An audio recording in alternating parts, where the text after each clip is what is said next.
wonder how hey, you always make it right. Maybe it's all change, but either way, you showed me how to reach for the best of myself. It's all good. You showed me. 'Cause even if I fall,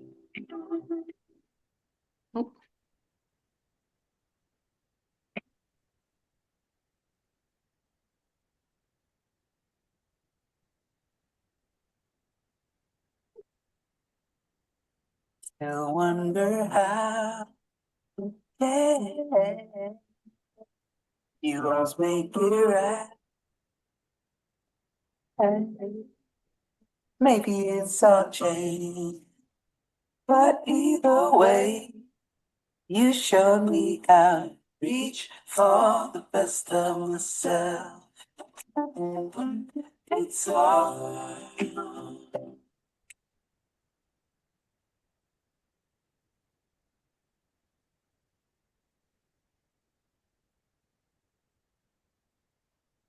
Hi, everybody. Welcome. My name is Alexandra. I am your moderator for the day. I would like to introduce you to the one and only Dr. Grady Batchelor. He's the CAIO officer and AI strategist. You are in AI and leadership today. We have a wonderful session with Grady. I'm very excited to be here and help you out. Please feel free at any time to participate in a variety of ways, either if you are comfortable in the chat, if you would like to come off mic, if you want to raise a hand, please feel free. This is a session for you, and Grady welcomes any participation. And if you need anything else, tech-wise, please let me know. And with that, I introduce Dr. Grady Batchelor. Hey, good morning, good afternoon, and good evening, depending on where and when you are joining us from today. I'm excited to have you here and welcome to today's Chief AI Officer AI and Leadership webinar series. We will be discussing the hidden variable of AI and the rise of human plus AI first leadership over the course of the last year, but especially the last couple of months, and in particular, the last couple of days since around February the 6th, in fact. The topic of AI readiness, or lack thereof, has been in the news, which is what led me to today's topic, because I thought it would be interesting for us to discuss because it is coming up. So, as always, it is my goal to bring you relevant information that you can apply immediately and challenge your thinking about AI and leadership. And today, we're not talking about tools because this is more of a leadership focus. We are talking about governing variables in the context of AI in leadership. And we are going to explore a 100-year-old philosophical problem that perfectly explains what is happening in the AI era today, especially when it comes to, are we ready or are we lacking in readiness? This is not about hype, and it is going to be about structural awareness as we go through today. Before we jump in, though, I am going to ask you that we set the stage. So I want to pause for a moment and have you think about how you would answer this question. What are you absolutely certain will still be true about your organization 1 year from now, 3 years from now, 5 years from now? On a scale of 1 to 10, with 1 being the least likely and 10 being highly likely, how confident are you that your organization will be even remotely the same a year from now?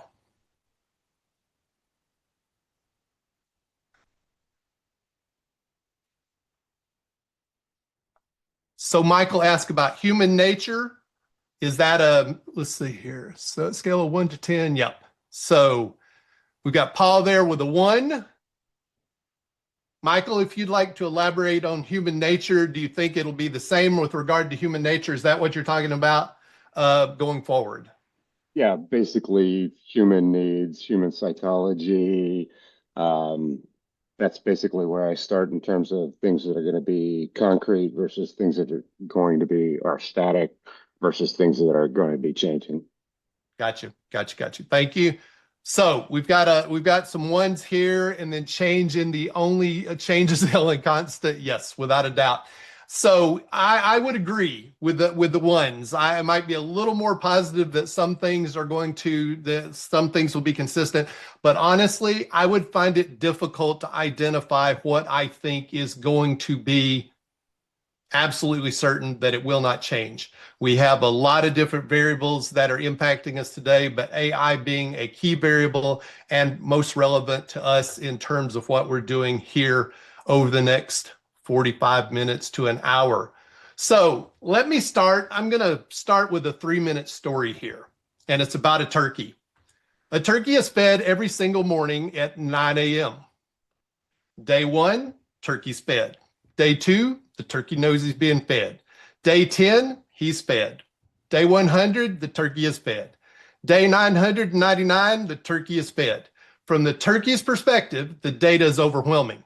Every time it's 9 a.m., I get food. Therefore, 9 a.m. means I am safe and will be fed. The pattern looks airtight. The data reinforces the confidence. The repetition strengthens belief. But all of a sudden, then comes Thanksgiving. At 9 a.m., instead of getting food, the turkey becomes the food.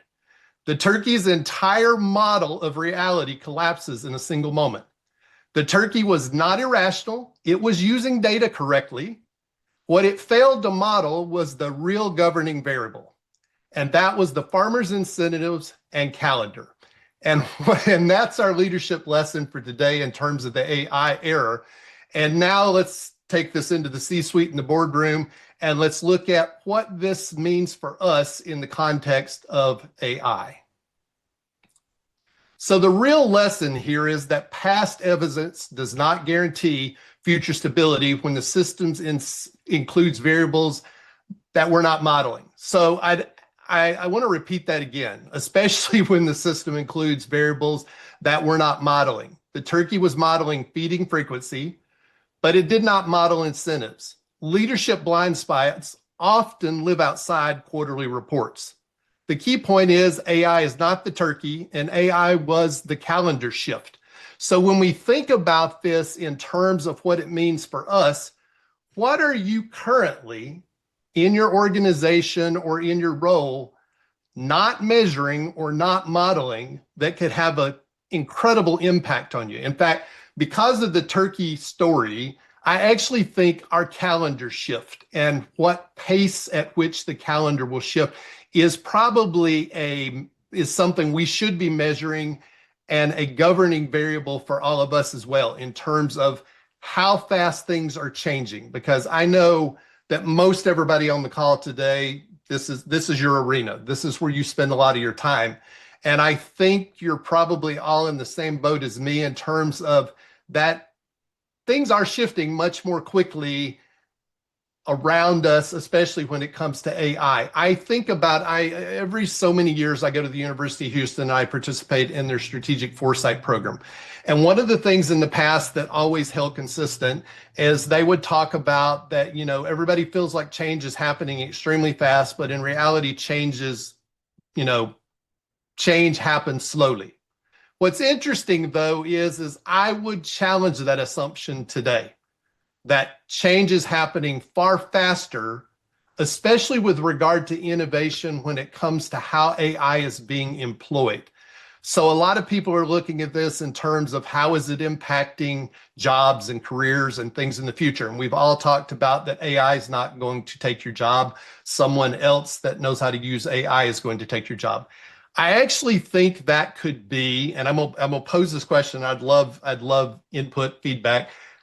I'm really beginning to feel like AI is not taking the job.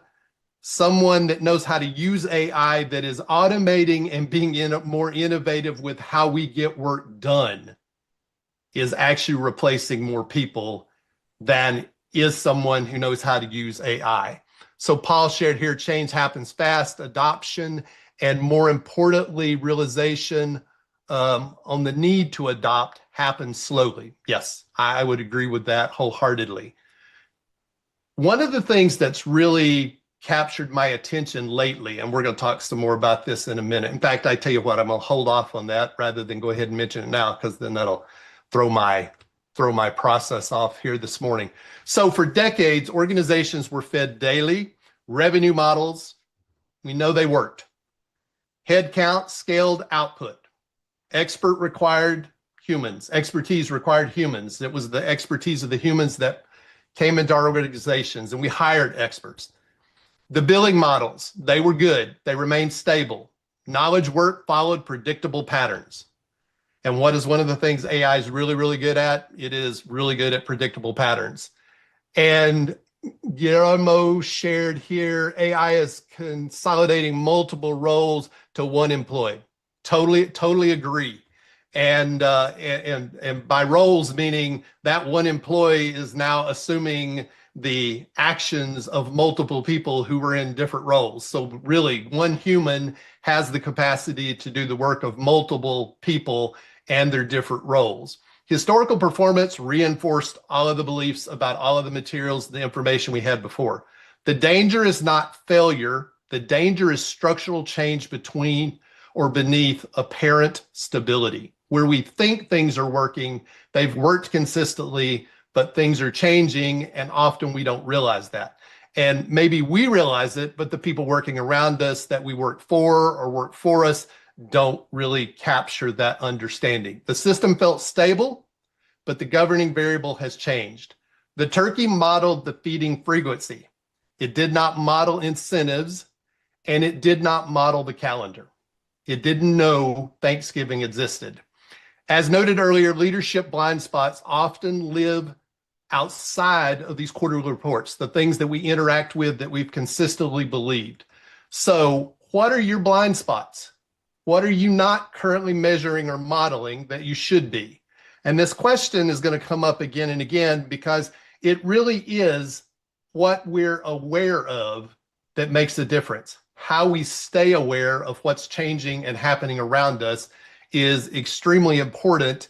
And I think oftentimes because we feel so comfortable in the context in which we've always operated, it is very difficult to break outside of those shales. And one of the things I'm going to do in the coming weeks is it's so easy now to do research and have the AI do the research for us around different variables, different things that are happening around us, as if we were a Fortune 500 or 100 company and being able to do it for about $16 a month. It's pretty wowing in terms of what we have the capability to do now. So if we think about change, this is not just philosophy that I'm talking about today. Unless you have been disconnected from the grid the last couple of days, you probably have already heard about the recent analysis that The Atlantic put out, where they warned America isn't ready for what AI will do to jobs. So I know we have people on here from around the world. I would say the world is not ready for what AI will do to jobs would be more relevant in terms of the title of this particular article. The article came out February the 10th. I think it was February the 10th. Yes, February the 10th. And it does not predict catastrophe. What it does do is it highlights a mismatch between capital acceleration and culture, institutional adoption or adaptation, which equates to speed. And a lot of institutions are not adapting. I would argue that some of the major institutions like finance, financial advising, higher education, education in general, these are some areas that have been around a really long time. They've weathered a lot of storms, but I would argue in the next 12 to 18 months, they're going to see radical changes that they are completely unprepared for, and thinking they have far more time to prepare for it than what they do. This is a speed variable. And like I said, even in the study of change, the people who study change talk about change actually happens slower than what we think it does. I don't know. What are your thoughts? Do you think things are actually changing faster? And I'm not talking about in, across the board, but in given areas, change happening faster in a way that is what I think making people unprepared for what is happening around them. What are your thoughts in terms of how change is currently impacting us? Do you think it's faster than normal? Do what are your thoughts around change and the speed at which AI is bringing about changes, whether it's just in your area, whether it's what you think about? Because I know oftentimes it, for me, is happening fast enough that I struggle with thinking about it because I go down a rabbit hole and don't make progress as a result of it. So let's see here. We have Gabriel. Technology is changing faster than people learning AI, and whoa, and let me jump back up here and trying to keep up. So then we have here, I think there are some jobs that will be eliminated. Yes, definitely. I think it is inevitable. Yes. Button pushers will be replaced at a great scale. Those costs will be replaced with people to keep up with the change at a different scale, i.e. builders of different, i.e. builders building tools to replace the button pushers. Button pushers will likely be most affordable option in the end. I think this is where AI bubble could be argued. I apologize, it's really small, so I'm having to look here. Okay, AI bubble could be argued, and then when reality sets in that the talent you need costs more than the button pusher, I think the goal is to keep the button pushers, but build tools to help them scale their position to do more with less. This is where the growth comes from.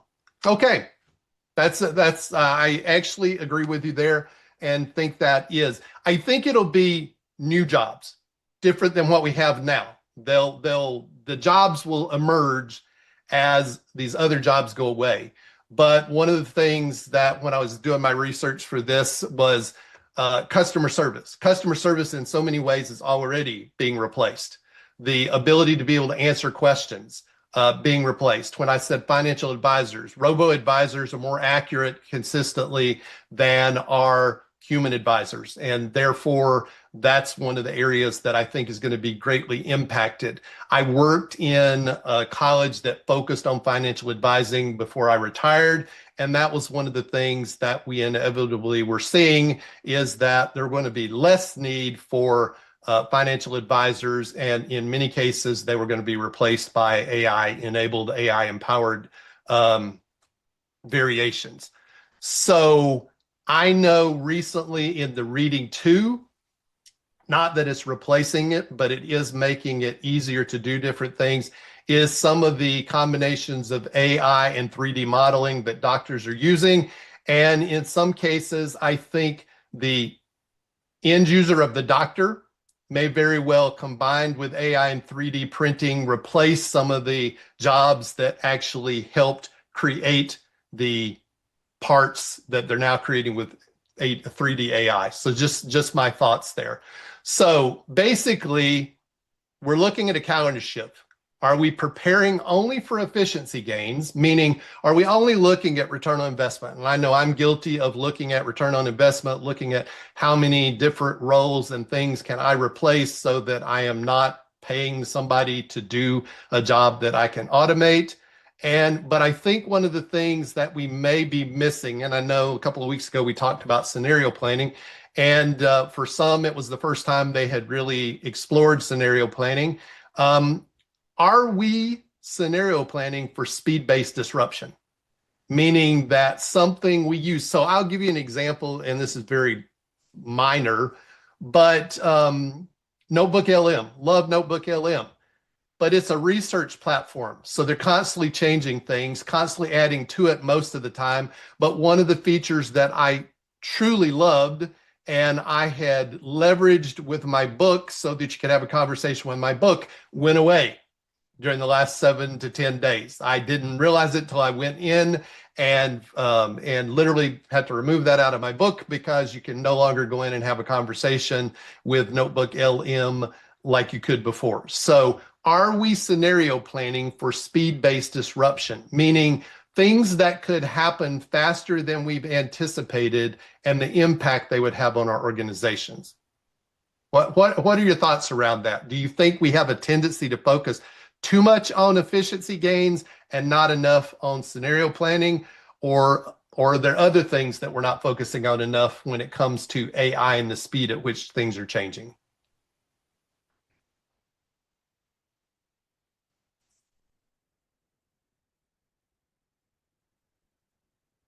Okay, let that percolate for a little bit there. So AI, okay, so we have as a product manager, let's see, my goal is to simplify and reduce time for end users. Okay, yes. And then Nicole shared, I don't think most businesses are focusing on AI at all. Now, right there's an interesting point, and I agree. So if the world is changing and being greatly impacted by AI, and a given organization's not considering it at all, what do you think the impact is going to be as we go forward when they're not thinking about it and not engaging in it at all? And something I thought I found interesting over the last couple of days was the fact that there's now a push for putting a moratorium on moving forward with AI. And I'm of the mind you can't put the genie back in the bottle. If you do that here in the United States or in another given country, I think all you do is you hurt yourself. You're not going to hurt the others that are moving forward with it. What are your thoughts on that? So I'm going to tell you my bank of screens over here where I can see you has frozen. So I now can see the chat and see the presentation, and that's about all I can see. So if you want to say something or something, or want to raise your hand, do it by putting something in the chat, because I will not see you over here. Yeah, I can help out. Nicole Yes. is the one who raised her hand. So Nicole, please go ahead. Thanks, Alex. Of course. Grady, I think that, from a standpoint where we're in this arena every day, right? Yes. We are, all of us on the call and most of the other calls I participate in, we are in this every day. We're watching, we're reading what is being put out. We're hearing about any new tools. If I ask somebody in general if they knew about, say, Codex, they're going to have no clue what I'm talking about. Right. So to me, I think, yes, this technology is moving and changing so fast in regards to AI improving and becoming better.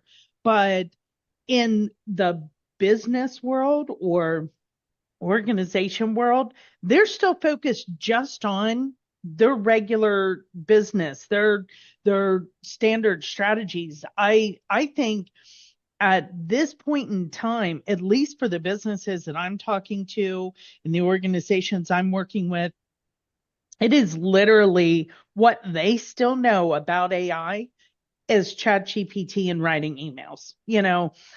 They're hearing a little bit more, but when we are thinking about how is this truly impacting the way businesses are operating, the majority of businesses, unless it's a bigger company that tends to be, on the front lines of implementing new technology, we need to take a step back and say, okay, we still need to help businesses understand AI and what it can do for them. And I know I get overwhelmed by the new stuff coming every day. So it's really important for us to remember to not to overwhelm the businesses or companies we're working with. And throwing too much of this at them, because then they get scared and then they don't want to do it anyway. And I think that's where the moratorium comes in, so I believe it's our job and our role to simplify the AI and to understand what the businesses need and then match them up with the AI instead of being like, hey, you need to transform your whole business, or this is going to transform your whole business. Let's start off with, understanding your business and how we can help you improve and make changes. Exactly. I'm going to go ahead and read Paul's comment too, and then come back and address, because both fit into this context. So Paul shared that I don't think the AI hype promise currently lives up to the reality, which is why most businesses are ignoring it. AI, in my opinion, is most impactful in software, where it's currently the most disruptive. So let me look at the next one to make sure.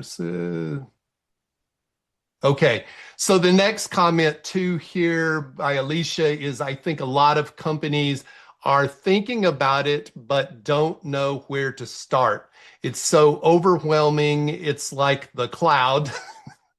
When cloud hosting first started, everyone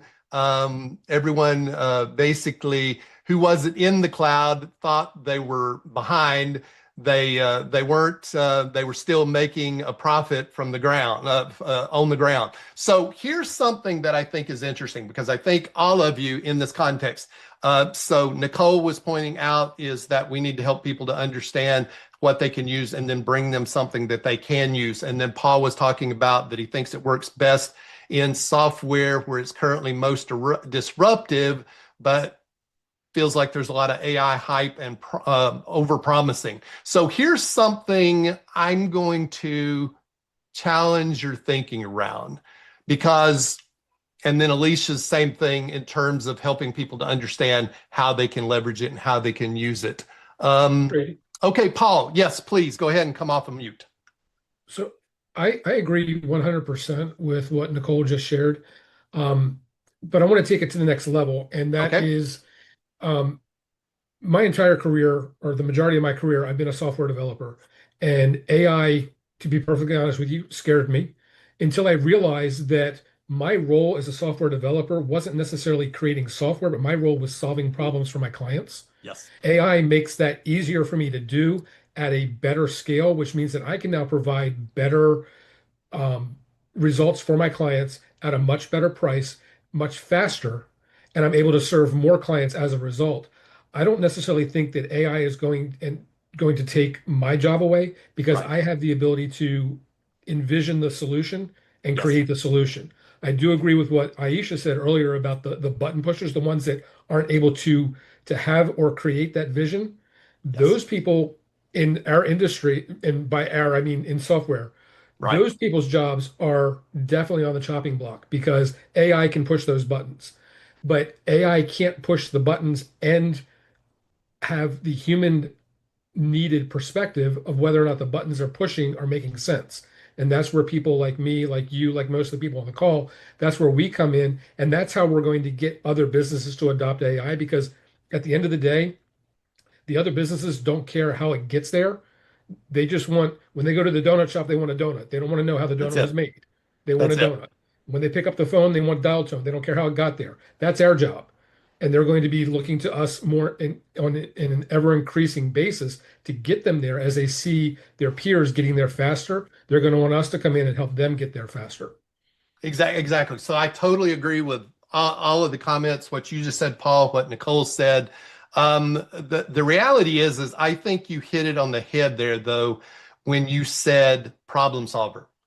I think truly our ability to leverage people like us that understand AI, going back to what Aisha and Nicole were saying, and you as well, Paul, it is our responsibility to identify problems they have and come with solutions to solve those problems, which is what really consulting and roles like programming and creating software has always been about. Except for, I think now it is that we have the ability as single individuals, as a handful of individuals, to be able to conduct research to do this in a way that has never been done before. So I don't know how many of you have ever used Appify. Appify it's literally AIPIFY.com.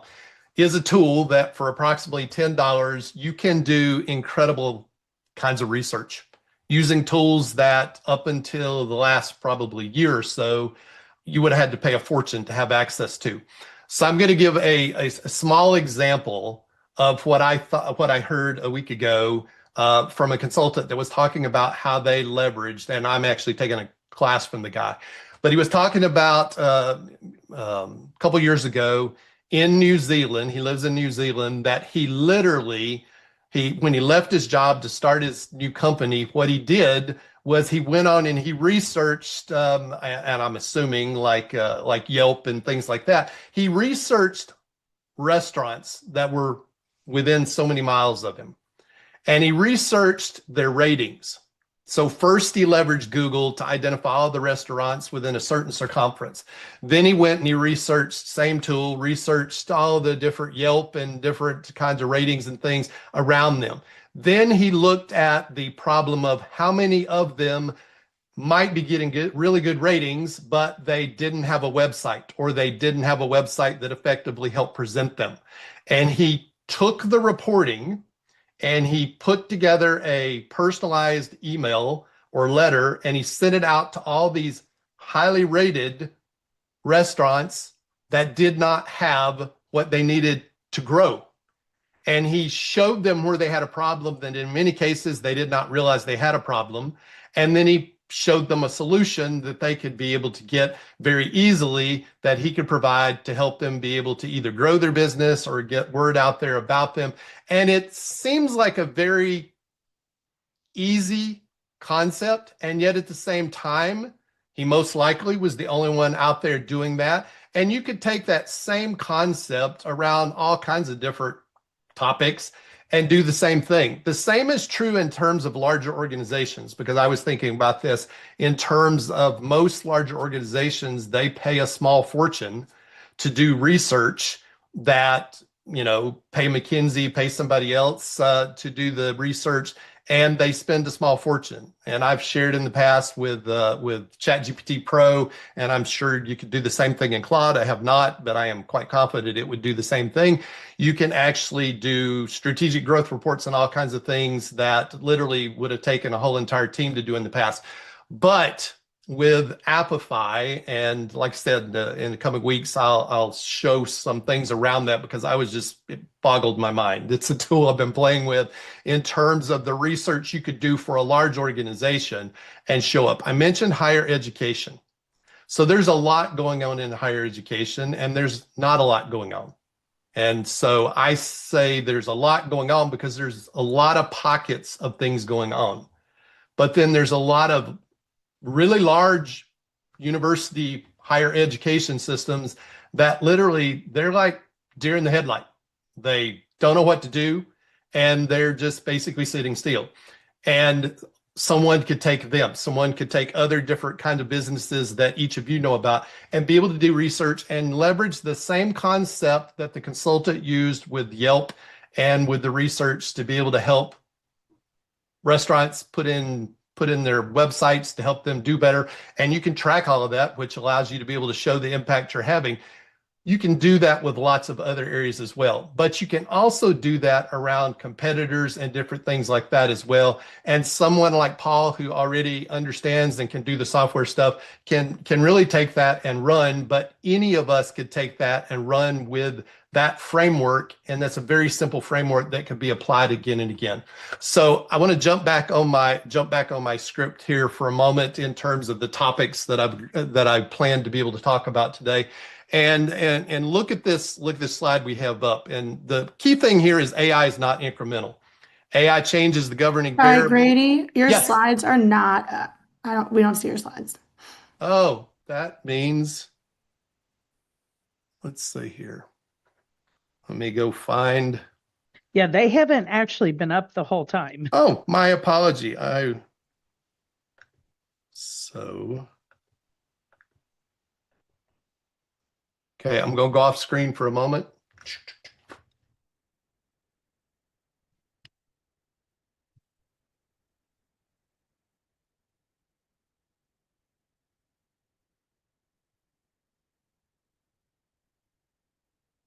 I should still be with you. I'm just, You are. okay. I had to. Grady, I thought you had a new way of presenting without slides today. I thought you No, presented no, with no, music. no. That's well, I hate that. So that I was actually enjoying the conversation as opposed to staring at slides and hearing the conversation. okay. Well, let's. Ooh. I can always, you send me your materials, so I've been trying to drop things in as I hear them. Okay. Well, let me If that see here helps. because I may honestly. The next couple of slides I'll show just because it has more information on them than I'm probably going to talk to. But then I'll look at going back off a screen.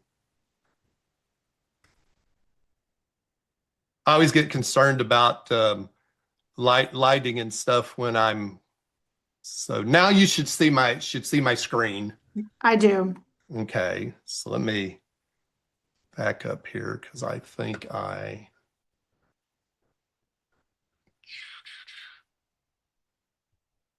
Go here and see where I'm at. Yeah, I jumped ahead.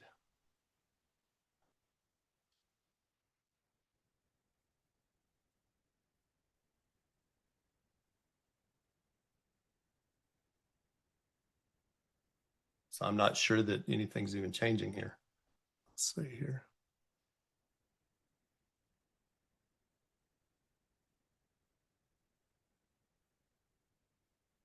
Well, I'm going to give you the slide deck. So I tell you what, I'm going to go off and quit sharing my slides because they're not changing.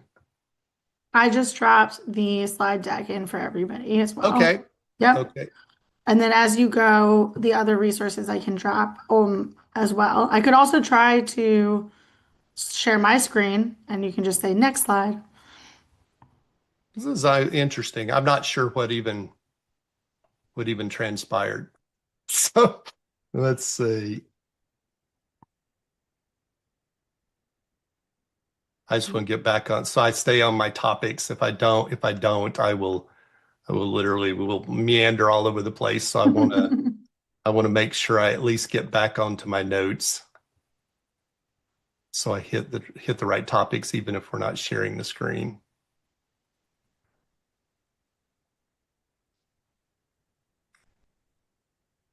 Okay. Well, I had some really cool slides for this. So if y'all would look at the, I was playing around with, let me exit out of this.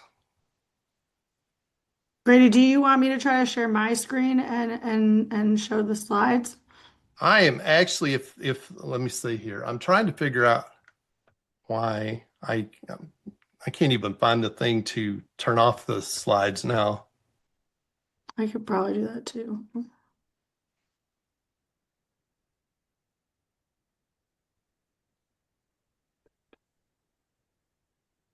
Let's see if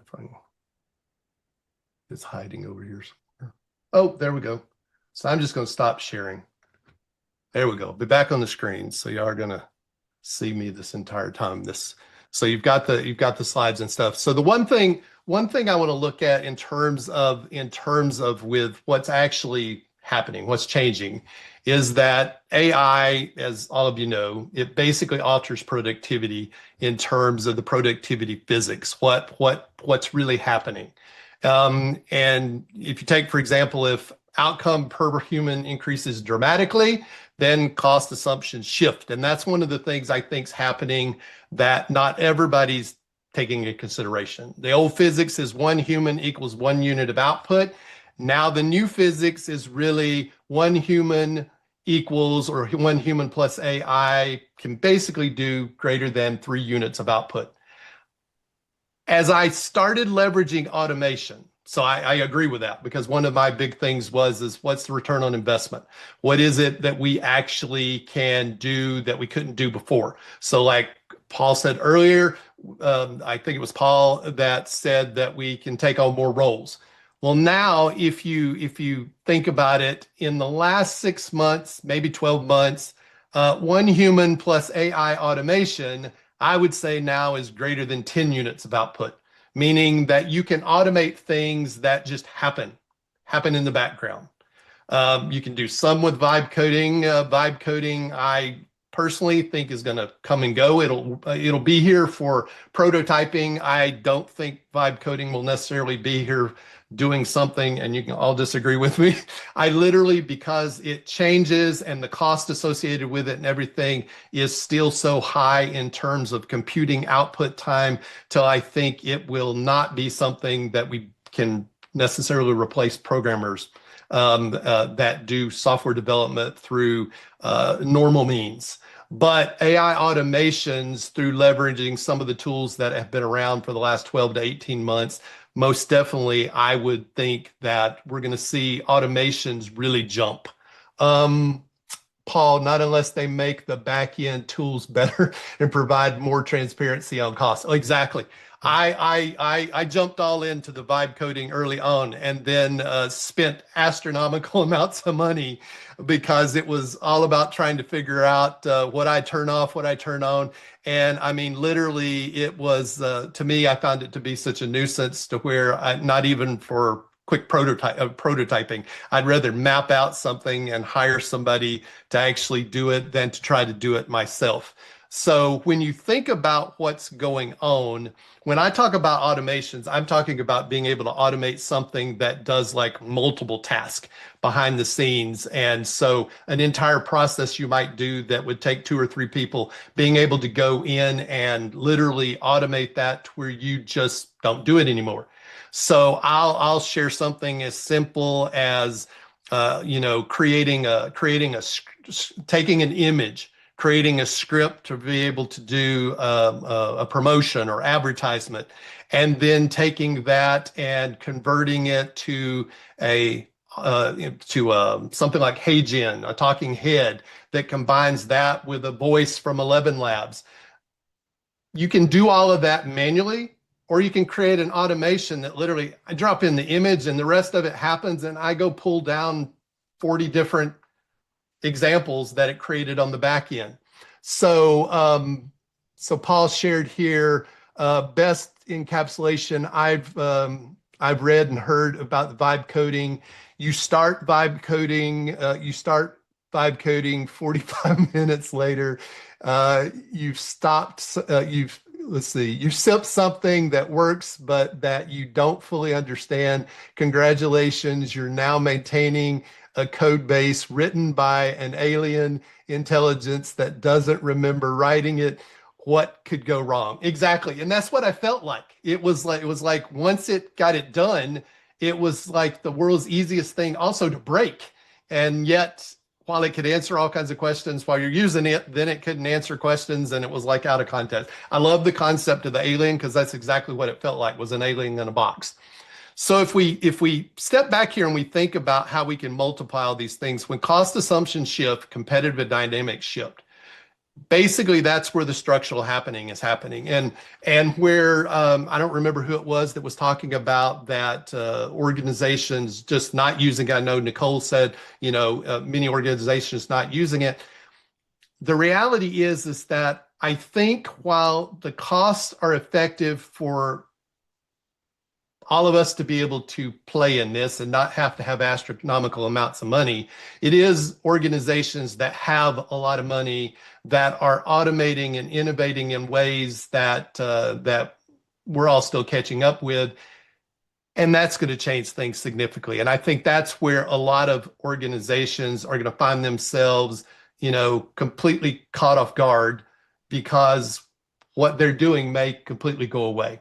Just a thought. I mean, because I am beginning to see more of that, and that is concerning. So going back to what everybody was saying before, it is our role to help people understand what are problems they have that we could solve with AI that could put them in a position of being competitive. Because literally, someone who's number 2 or number 3, not the top in the restaurants, if they leveraged AI and things that the consultant was working with the top companies on, the reality is they could leverage that and they could catapult themselves ahead. Because to look at this, the result is going to be competitive asymmetry. And to understand competitive asymmetry, it refers to the unequal advantages or disadvantages among competitors in a market. So someone who has someone show up and explain to them how they can leverage it and how they can move ahead and they can grow their market, has the ability to be able to catapult ahead. By the same token, if only the top people are the ones that are being shown, then those who are in second and third place are going to drop further and further behind potentially in terms of what they can actually do. So I was going to share a personal story here in terms of what. Did I go off the camera now? Yeah. Okay. Well, I'm going to keep going here. We have 15 minutes, and hopefully I won't completely disappear off a screen. So I'm not sure what is happening there. Okay, so like I said, I'm not going to share my personal story here. One of the things that I think is, and I'm going to skip this because I want to get to the others, is if we really think about what's going on, the variable that changed makes historical stability unreliable. So what variables are changing that is making this happen? Because AI changes output per human. We know that. That alters cost curves. We know that.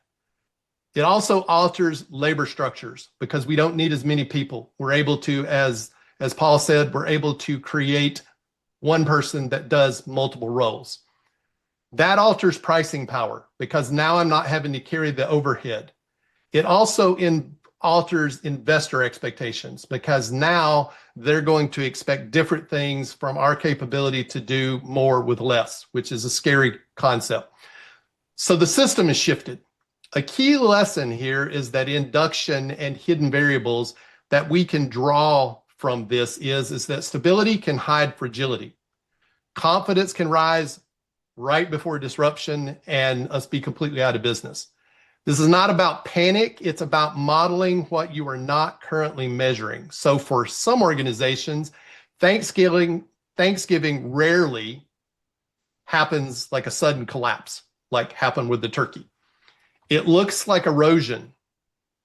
Our margins shrink. Top talent leaves. Startups undercut pricing. Investors reward efficiency over stability. And we become overconfident based on historic stability. And we don't realize that these things are not necessarily going to be what happens to us. All of these things may happen at once in terms of where we're at and the impact that AI is happening. So if we think about this in terms of what is, we have two paths we can follow, literally. And this is where the slide deck would have been really helpful. And because we're at a fork in the road, we can have human plus AI leadership, and it's not going to be all anti-efficiency. It is pro-leverage without institutional fragility. So our two paths are really going to be, if we take path one, it's a replacement mentality based on how we've always done things. We're going to cut head count, we're going to appease investors, and we're going to create fragility.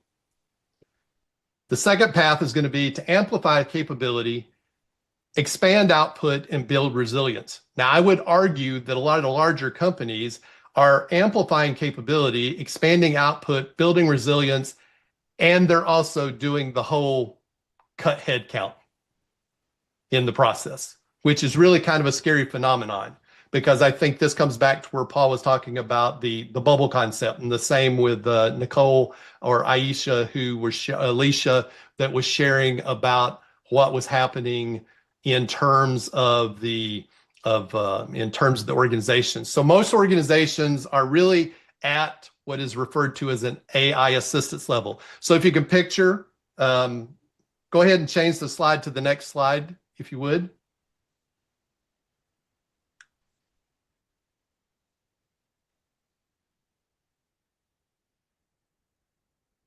So sorry, I'm trying.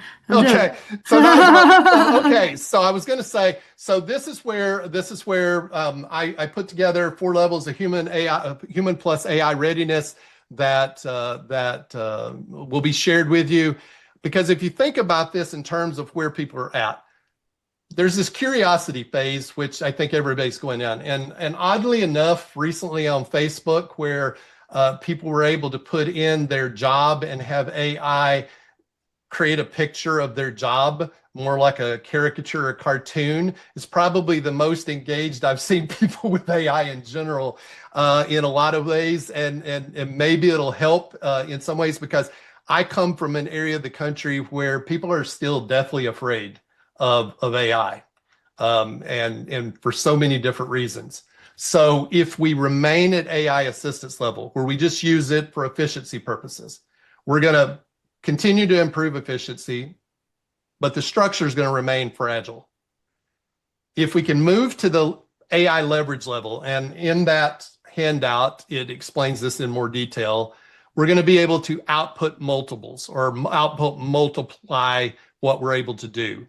Roles are going to evolve because the role is going to be able to do multiple roles, or as I think it was Paul said, once all the button pushers and things collapse, then there will be different roles, new roles that will show up that will replace some of the things that we needed that went away when we pushed out certain levels of people in the organization. And then at redesign, then there's advantage compounds and resilience increases. Now, this is where I think, and the jury's still out on this, so I'm not saying I agree, I don't disagree, but I've been working a lot with AI brain concepts lately, where you could take an individual inside your organization, a board member, an expert on something, and basically build a brain around that person to where they live in perpetuity. I mean, literally, at least their knowledge lives in perpetuity long after they're gone. So being able to leverage that to help others with decision making and processes and things is quite impressive with what I've seen. And there are a couple of companies around the world that are testing the AI CEO. And the concept being is leveraging the knowledge from current and former CEOs to help with decision making. So AI can be a very effective decision making tool. The AI human in the loop part is still very important, but maybe I don't need a whole suite of CEO, CIO, CFO, especially when you take the ability to take the robo advisor and take it a step further, because so much around accounting and finance, literally it's consistent, it's the same. And if you take out the bias in terms of analysis, it literally has the ability to be more effective. Scary, I agree, but reality is that that's true. So when we think about how we react to this, most people respond to structural questions from the perspective of, where are we optimizing for headcount instead of leverage? What percentage of our roles would exist if rebuilt AI native today? Where are we rewarding activity instead of leverage? And this is one in particular that's near and dear to my heart, because I think a lot of times organizations create AI projects that they never needed. And by that, I mean, they look and go, we're going to do this with AI. This is going to be a project, rather than think about what is our existing strategy and how can we leverage AI in the process of the existing strategy. And then where are competitors compounding AI advantage quietly? Because that's the scary part. I think for higher education, I think for banking and finance, I think in healthcare, and probably every walk of life. It just happens those are areas that I know a good bit about.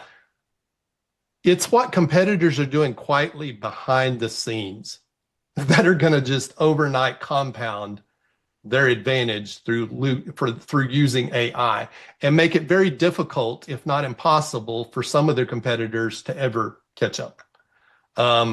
Much like we've seen with a lot of innovation in the past, I think that's where some of the jobs and things are going to go in the future. So here we're all familiar with a 90-day plan in terms of, let's run an experiment, and in the first 30 days, let's redesign our role or cost structure assumptions in the next 90 days, basically by leveraging the experiment we did in the first 30 days. And then in the next 60 days, measure output per human delta, the change that took place based on what we did in our experiment. And then lastly, redesign one role or cost structure assumption based on what we got out of it. My concern is that because of how fast things are moving, is that it really becomes incumbent on us to help the people we work with understand what this really means, and that maybe we need to compress this whole concept to the 90 days, or we need to run more than one experiment in the process as long as they don't confound one another in terms of what's happening. If they can be run as experiments that are mutually exclusive from one another. Because in so many cases, depending on what industry somebody's coming from, there are people that are in the back quietly working on things. And when compared to a client we might have that's not been doing anything, there's going to have to be some way to accelerate the acceleration, if you will, in this process, or I think it's going to be very difficult for them to catch up. So I've provided the lead framework I'm looking at time. I provided the lead framework. Most of you have been exposed to the lead framework before. I do have a handout that explains all the details of the process, because it's about listening for signals and how to listen for signals, elevate your insights from what you find out, and model the scenarios, act with intelligence, and that's basically run disciplined experiments, measure, adjust, scale, and then and really not panic, not paralysis. And then D is for design the future, to consider for a moment, if you could rebuild your organization to be AI native today, what would you change? I think that is an exercise that literally any company that has somebody that can understand it, if you're a solopreneur especially, but even if you're a manager inside of a department or something inside of an organization, an exercise that's worth looking at in terms of how would we change things if we were starting from AI native today? Because the catch is it's very difficult in many cases for people to actually move forward because they're stuck in legacy systems that make it very, very difficult to move forward in that context. So in terms of the last thing I want to basically go over is our real takeaways from this is that, are you modeling the feeding patterns, the inputs in your supply chain, in your quality chain, and also are you looking at the governing variables? In the case of the turkey, it was the calendar and it was the farmer's incentives. What are the incentives that our competitors have? What are the timelines and things that are being shortened that we need to figure out how to use AI, or we need to figure out what we're going to do moving forward? Because unfortunately, becoming a commodity may be the only thing that many people can do just to stay in business. So headers shared, execution by humans in business is decreasing, judgment for direction as a human skill is becoming more important, as AI cannot do this yet. I completely agree. So as many white collar workers disappear, there will be the super white collar worker who can actually make the judgments, make the calls in there. For anybody who's worked at the C-suite, you know that you build a whole bunch of different capacities. Most anybody in a C-suite knows how to review contracts and knows a lot about how legal works inside an organization, whether they're an attorney or not. Same is true if you're in a position where you've ever had to work with budgets or forecasting or anything else. You know a good bit about financial management of a business more than necessarily at other levels. Or if you work in the financial area, you can pick up in other areas, like the people who support, like the CFO and others. So I think we will see less high-paid people in many cases, and one or two, three really high-paid people that are the decision makers. They're the human in the loop. But even there, in my opinion, you're going to leverage AI to get to the point where they're making decisions as they go forward. So the whole concept, I think, of retrieval augmented generation is going to become especially important in our ability to know that what we're working with is true and valid so that we can leverage that. Just my thoughts based on having worked with a lot of different organizations and seeing how that's working. And then literally, turkey problem is not about fear, it's about awareness. AI is not catastrophic. AI is a governing variable. It was the calendar, it was the farmer's incentives. that variable shift, what are the governing variables in our context that we need to be aware of? And the question is not whether AI will change your system. The question is whether you will basically be able to model the feeding patterns or the governing variables before the model models you. So I'd like to ask for your thoughts, insights, or questions, or disagreement, or anything along those lines, because this is a group that's working with people. You're making an impact. You've got the exposure to be able to make the impact. What are your thoughts? Because this I know this week was more around, less around specifically how we're going to do things, although the couple of handouts you can actually apply to helping assess, diagnose where an organization's at in terms of the context of their AI readiness and in terms of where they're at and how they're leveraging being able to be aware and identify the different information they're working with. So what are your thoughts in general? Any insights you have or questions related to the fact that there's all this indication that we're not ready? Okay, Nicole's got to run. Okay, thanks for thought. Thank you. Appreciate it. Thank you, Heather. Got to run. Okay, fully understand that. I realize we're at the top of the hour, so I want to thank each and every one of you here. And this will be posted later in the week, along with all the links to everything that you have access to. I appreciate all of you that stayed to the end, and thank you very much. Thank you, Grady. Thank you, everybody. Grady, I hope I did an okay job with picking up the slide slack. You did, and my apologies because I have no idea what was happening. It's like the whole bank over here completely disconnected. Your computer was like, no more Grady for anyone. It's like when the camera disappeared, I'm like, okay, I'm just barely hanging on. You did great. I'll make sure all the resources are sent to the powers that be. And thank you so much. And I hope to see you all in various other calls this week. And everyone stay safe. And Grady, thank you so very much. Yes, thank you. And thanks to everyone who stayed around. Appreciate it. Thanks, Grady. Sure thing. Thank you.